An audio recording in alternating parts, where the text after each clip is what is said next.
Hello there, BoBo the Bitcoiner is back. Today's subject is very interesting, all right? But at the same time, few understand what happened. You see, when you buy your Bitcoin, where did it go after you buy? Right? You know where to buy, of course, from the exchange. Right? And in Singapore, we have at least 11 government-approved exchanges. Okay. The thing is, after buying your Bitcoin, where did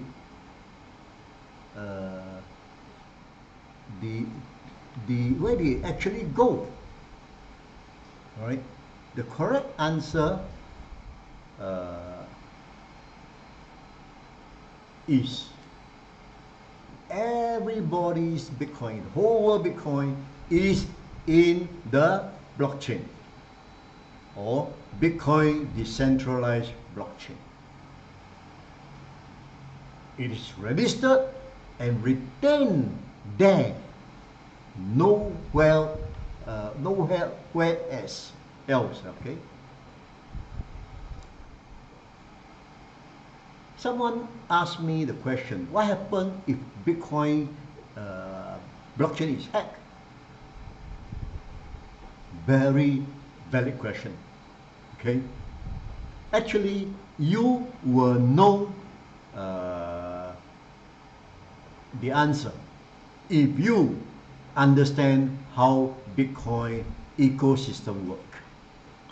You see, in traditional system, a small or mid-sized company will have to keep their accounts and financial records in a computer, big computer, today known as a server.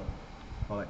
Because they can only afford one server, it is easy for hacker to break through that single server and hack them. For mids so small or mid-size to large-size company, they will have a few servers spread all over different locations. Still, it's not impossible for the hacker to break into all these few servers to change the ledger and steal the money.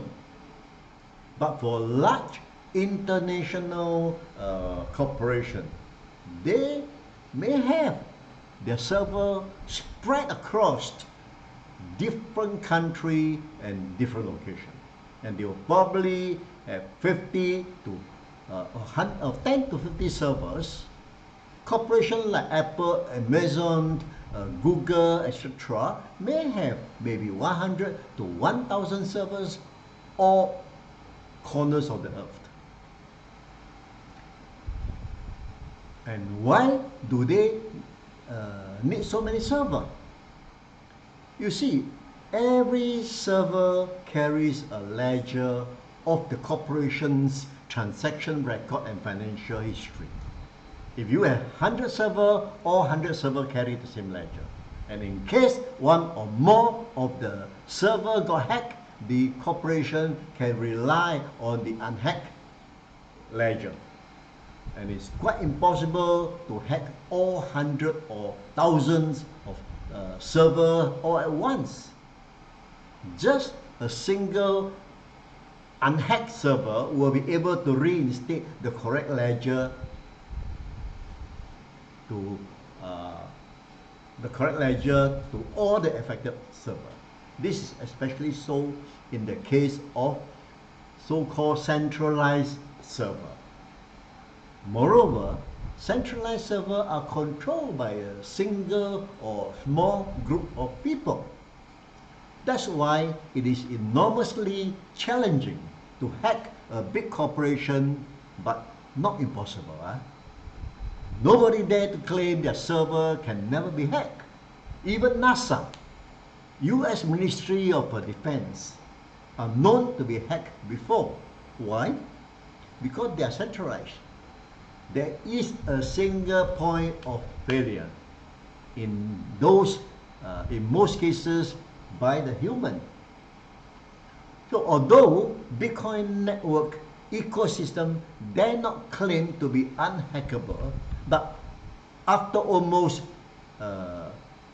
15 years of Bitcoin ecosystem, it has not been hacked so far and proven so. No other system in the world can prove that, because one system in the world, because this is Bitcoin is the only one system in the world that is decentralized. So what's so special about the Bitcoin ecosystem? The crucial term is decentralization. One of Bitcoin crucial innovation. No system in the world can claim itself as decentralized except Bitcoin. Let me explain. Bitcoin network is an open source computer program, meaning everybody can see and copy the program into their computer. If you are knowledgeable in computer, which many youngsters today are, they can simply download the Bitcoin software and run the Bitcoin program. That means they are participating, they are voluntarily participating and involved in the system. Yet the computer nerds love to do this kind of thing, you know. Bitcoin does not reward them for doing so. All nodes participate at their own free will. Most do it to pledge the support to this marvelous innovation, and in so doing, they also contribute to its security. So, participation of Bitcoin network means every transaction, every live transaction went through each and every single node in real time. And the job of the node is to check and verify that the transaction is true and correct. In other words, if you send one Bitcoin, the node will check the blockchain whether you have the one Bitcoin or not. Alright? Through your private key, of course. And once verified, it allows the receiver to receive the one Bitcoin through its public key. No way to cheat. Everything checked by the node blockchain software. No human involved. Of course, there are more other functions being exercised by the node besides just verification. Today we have 16,675 nodes all over the globe as a last check on the 24th of September. In other words, there are 16,675 Bitcoin servers globally. Imagine the number. And every node carries a copy of the Bitcoin blockchain ledger. And because they are live, every node is checking among themselves every nanoseconds the status of its blockchain record. Now, you can say there are 16,675 copies of Bitcoin blockchain server all carrying the same ledger. Now imagine how hackers are going to hack so many computer nodes at one time, all at once. Let's say a hacker wants to steal a Bitcoin from the blockchain to his wallet. He hacked one computer node to change the transaction record to say 1,000 Bitcoin to his own wallet. Okay, he managed. He then continued to hack more nodes simultaneously. He may be able to hack 10, 100, or almost impossible, 1,000 nodes all at once. He still could not steal or move the Bitcoin from the blockchain to his own wallet. Why? So in the case where we hear so much about the exchange being hacked, exchange don't actually take out the Bitcoin. Oh, sorry, hacker don't actually take out the Bitcoin from the exchange.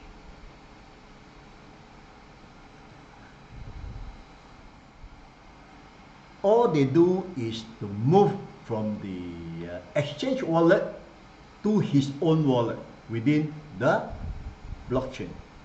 And of course, because he has a private key to his own wallet, he can sell the stolen Bitcoin anytime.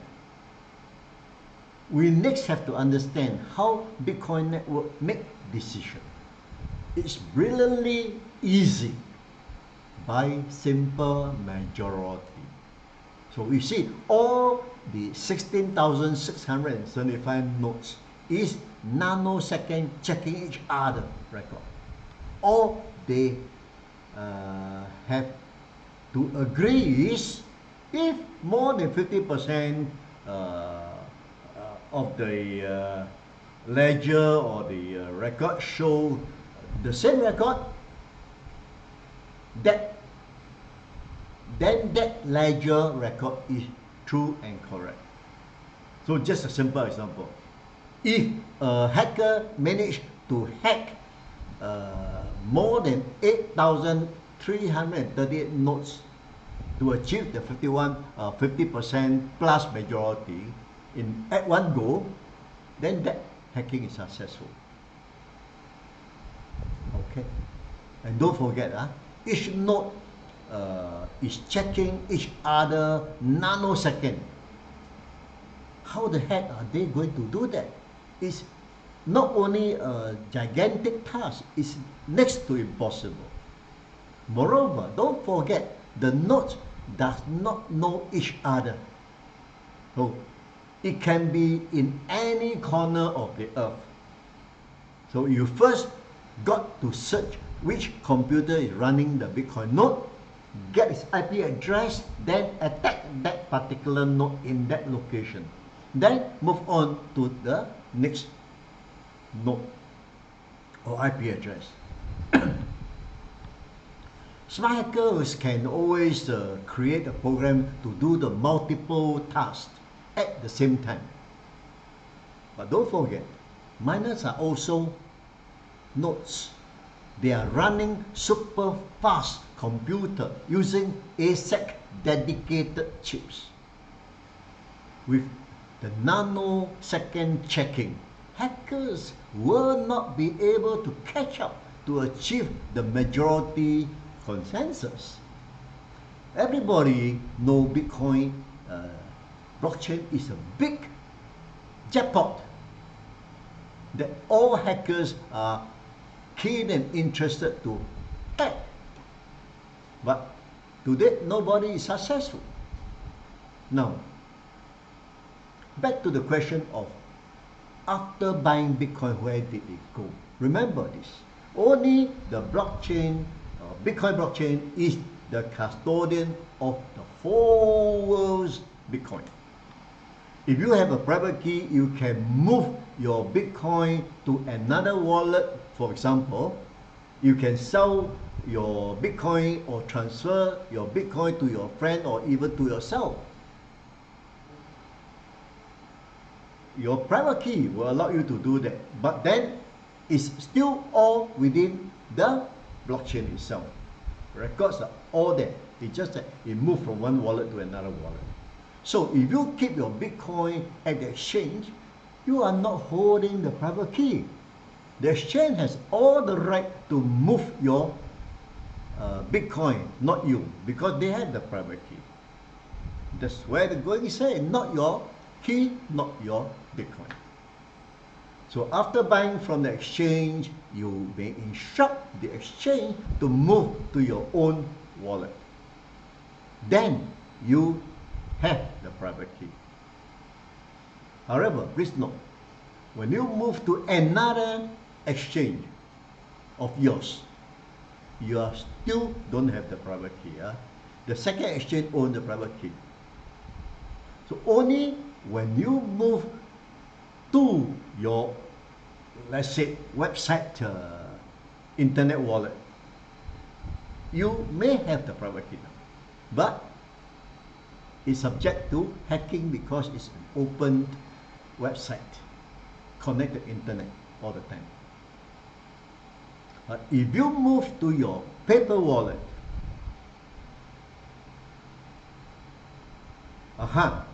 you truly own the key, and it cannot be hacked because the paper is not connected to the internet,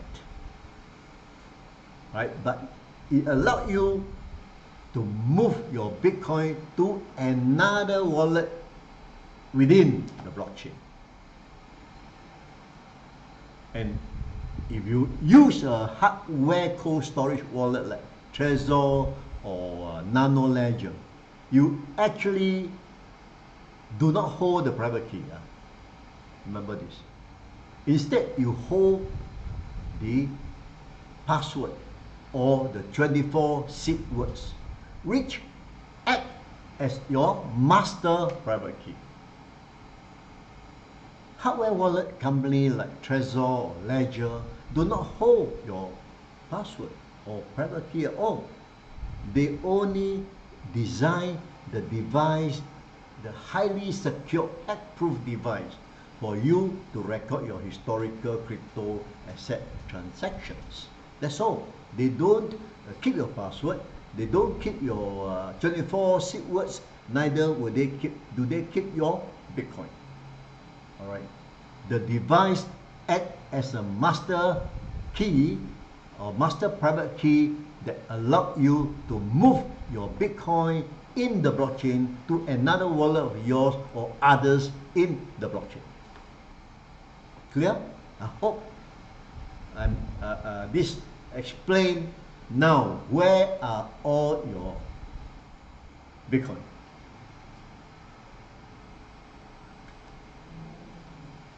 With private key, you can move them around to whichever wallet you choose within the blockchain. The whole world Bitcoin is recorded and kept inside the Bitcoin blockchain. One and only place, but this one and only place is now 16,675 location or nodes. But a Bitcoin is an exchange is not yours, because you don't hold the private key. So to have your private key, use website wallet, paper wallet, or hardware wallet as your master key only. Hope the whole explanation is clear. Your Bitcoin is not with you.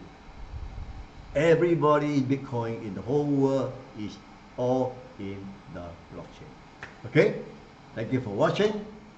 See you next time. Bye-bye.